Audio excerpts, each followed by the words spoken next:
और अब भोपाल से बड़ी खबर, मदरसों को लेकर बीजेपी के विधायक रामेश्वर शर्मा ने बयान दिया है। मदरसों में आतंक से जुड़ी गतिविधियां हुई तो उन्हें तोड़ा जाएगा। मदरसों में पाकिस्तान जिंदाबाद के नारे नहीं लग सकते। आईएसआई एजेंट मदरसों में नहीं रह सकते। देशद्रोह से जुड़ी बात हुई तो एक्शन होगा। अवैध तरीके से चलने वाले मदरसे भी तोड़े जाएंगे। से आपत्ति नहीं है, कोई शिक्षा अगर करते हैं तो शिक्षा अच्छी चीज है। शिक्षा का प्रचार प्रसार करो, सरकार के जो बोर्ड के नियम है, नॉर्म्स है, उसका पालन करो, लेकिन मदरसों में आतंकवाद नहीं पनप सकता। मदरसों में आईएसआई एजेंट नहीं रह सकते। मदरसों के अंदर पाकिस्तान जिंदाबाद के नारे नहीं लग सकते। मदरसे हिंदुस्तान में हैं तो हिंदुस्तान की चिंता करनी होगी। मदरसे अगर हिंदुस्तान की धरती पर हैं तो यहीं भारत माता जिंदाबाद के नारे लगाने होंगे, यहीं भारत माता की जयकार करने होंगे। इसलिए कोई भी मदरसा शिक्षा देता है वहां तक उसका स्वागत है। मोदी सरकार इस दिशा में प्रयत्न कर रही है कि लगातार शिक्षा का प्रचार प्रसार हो, लेकिन किसी भी शिक्षा के केंद्र में मदरसा हो या अन्य कोई हो, असामाजिक गतिविधियां या फिर वहां पर आतंकवादी गतिविधियां या देशद्रोही गतिविधियां अगर पाई जाएंगी तो वो मदरसा हिंदुस्तान के किसी भी भूभाग पर हो, उस पर कार्रवाई होनी चाहिए, उसे तोड़ा भी जाना चाहिए और ध्वस्त भी कर देना चाहिए। ये हमारी सरकार की और हमारी सीधी मंशा है। जब तक शिक्षा का प्रचार है, स्वागत है, लेकिन देशद्रोही बात है तो सरकार उसके खिलाफ। और सहयोगी शरद इस वक्त हमारे साथ जुड़े हुए हैं। शरद, मदरसों पर ट्रिगर पॉइंट और तोड़े जाएंगे, एक्शन लिया जाएगा, क्या समझा जाए?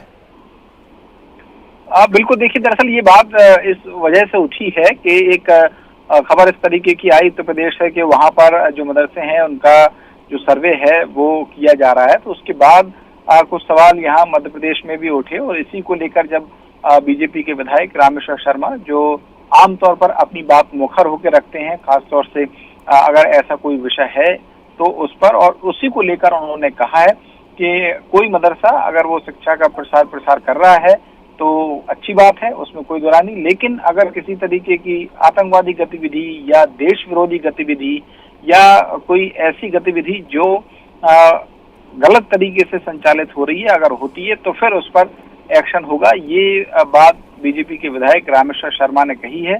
साथ ही साथ ये भी कहा है कि उन्होंने अगर भारत में चल रहे हैं मदरसे तो फिर भारत माता की जय, इस तरीके की बातें ही वहां पर होनी चाहिए। तो कुल मिलाकर ये कह सकते हैं कि एक बार फिर से जो मदरसे हैं वो निशाने पर हैं। हालांकि उन्होंने जो बात कही है उसमें ये बात जरूर शामिल की है कि सिर्फ मदरसे ही नहीं बल्कि अगर और भी कोई ऐसी संस्था है जिसमें देश विरोधी गतिविधि हो रही है या आईएसआई के एजेंट पनप रहे हैं, अगर ऐसा होता है तो फिर उसके खिलाफ में एक्शन होना चाहिए, फिर वो चाहे मदरसा हो या कोई दूसरी संस्था हो। जी जी जी। शरद, एक बात और भी है कि जाहिर तौर पर अगर कहीं इस तरह की एक्टिविटी हो तो एक्शन तो उस पर होगा ही होगा। तो उसमें बयान देने से बेहतर है कि उसके रिकॉर्ड खंगाले जाएं और कार्रवाई की जाए। हाँ, बिल्कुल, ये बात सही है और हो भी सकता है कि इस तरीके से कोई बात भी आगे निकल के सामने आए, क्योंकि जैसा मैंने कहा कि यूपी में इस तरीके की जो बात है वो हो रही है, सर्वे जैसी बात हो रही है। हालांकि कोई ऐसा बयान सामने आया हो ये कहना भी उचित नहीं होगा, लेकिन हाँ, मध्य प्रदेश में जरूर इस तरीके की बात निकल के सामने आई है। बीजेपी के विधायक रामेश्वर शर्मा सीधे तौर पर साफ साफ कह रहे हैं कि अगर कोई गतिविधि चलती हुई पाई गई जो देश विरोधी है या पाकिस्तान के नारे लग रहे हैं, ऐसी कोई बात अगर मदरसों में होती है तो फिर उसके खिलाफ में एक्शन होना चाहिए। ऐसी एक मांग उनकी ओर से उठाई जा रही है। जी, तो एक बात शरद, इसका एक पहलू जिसे नजरअंदाज नहीं किया जा सकता कि तैयारी ये 23 जैसी भी है और शरद लगातार हमारे साथ बने हुए हैं जी। और भूपेंद्र गुप्ता साहब इस वक्त हमारे साथ जुड़े हुए हैं। भूपेंद्र जी, पहले आपको बयान सुनवा देते हैं, फिर मेरा सवाल रहेगा। बयान चलाइए जरा, रामेश्वर शर्मा साहब क्या कह रहे हैं सुना जाए एक बार फिर। नहीं, मदरसों से आपत्ति नहीं है, कोई शिक्षा अगर करते हैं तो शिक्षा अच्छी चीज है। शिक्षा का प्रचार प्रसार करो, सरकार के जो बोर्ड के नियम है, नॉर्म्स है, उसका पालन करो, लेकिन मदरसों में आतंकवाद नहीं पनप सकता।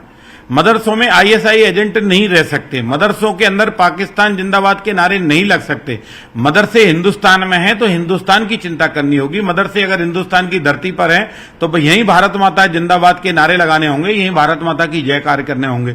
इसलिए कोई भी मदरसा शिक्षा देता है वहां तक उसका स्वागत है। मोदी सरकार इस दिशा में प्रयत्न कर रही है कि लगातार शिक्षा का प्रचार प्रसार हो, लेकिन किसी भी शिक्षा के केंद्र में मदरसा हो या अन्य कोई हो, असामाजिक गतिविधियां या फिर वहां पर आतंकवादी गतिविधियां या देशद्रोही गतिविधियां अगर पाई जाएंगी तो वो मदरसा कि हिंदुस्तान के किसी भी भूभाग पर हो, उस पर कार्रवाई होनी चाहिए, उसे तोड़ा भी जाना चाहिए और ध्वस्त भी कर देना चाहिए। ये हमारी सरकार की और हमारी सीधी मंशा है। जब तक शिक्षा का प्रचार है, स्वागत है, लेकिन देशद्रोही बात है तो सरकार उसके खिलाफ है। चलिए भूपेंद्र जी, आपने बयान सुना होगा, आपका रिएक्शन मदरसों पर एक्शन और वो भी अगर कोई देशद्रोही गतिविधि करता है, इस तरह की बातें। जी,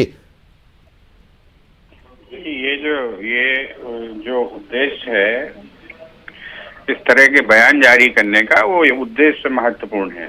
हाँ। मध्य प्रदेश में चूंकि अगले साल चुनाव होना है, सांप्रदायिक सद्भाव बिगाड़े बिना भारतीय जनता पार्टी चुनाव नहीं जीत सकती। ये सारी चीजें जो वो कह रहे हैं ये कानून में लिखी हुई हैं, ये संविधान में भी लिखी हुई हैं। तो इसके लिए बयान देने की जरूरत क्या है? आपकी पुलिस क्या आप यहाँ पर जो है कुर्सी पर सिर्फ लूटने के लिए बैठे हैं या कानून व्यवस्था स्थापित करने के लिए बैठे हैं? अगर सरकार के पास ऐसी सूचनाएं हैं कि किसी मदरसे में आतंकवादी हैं, तो आप क्या जो है देखते रहेंगे सिर्फ इसलिए कि जो है उसके खिलाफ आप जो है आप भड़का के लोगों से वोट हासिल करना चाहते हैं, या आपका काम है कि उन्हें जाके पकड़ो?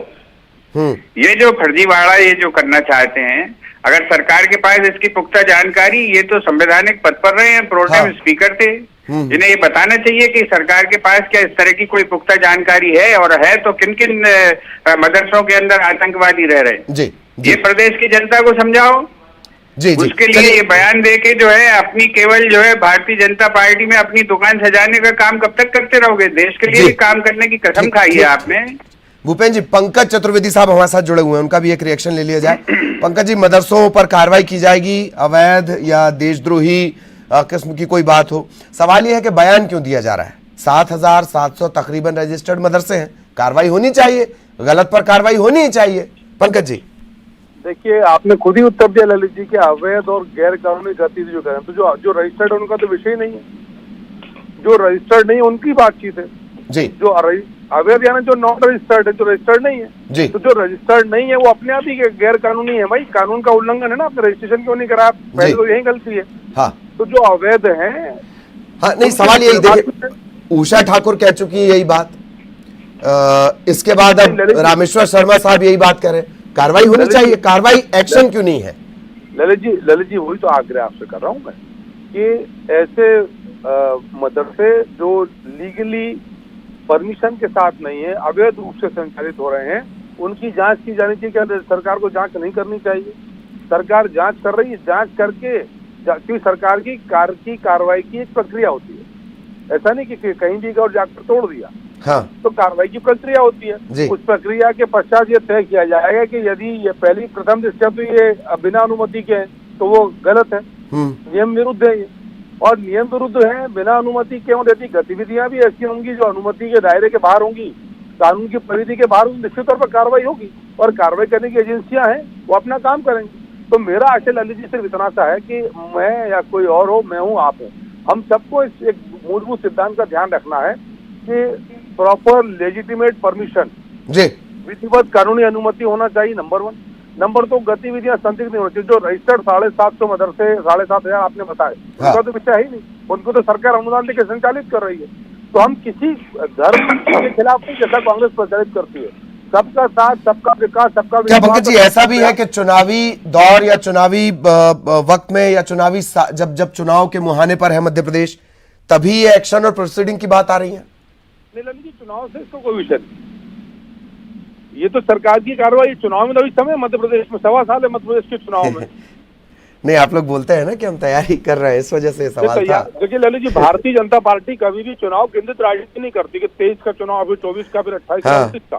हम तो सतत रूप से काम करते हैं। ठीक। चुनाव तो एक पड़ाव है हमारे लिए, चुनाव पड़ाव सेवा है।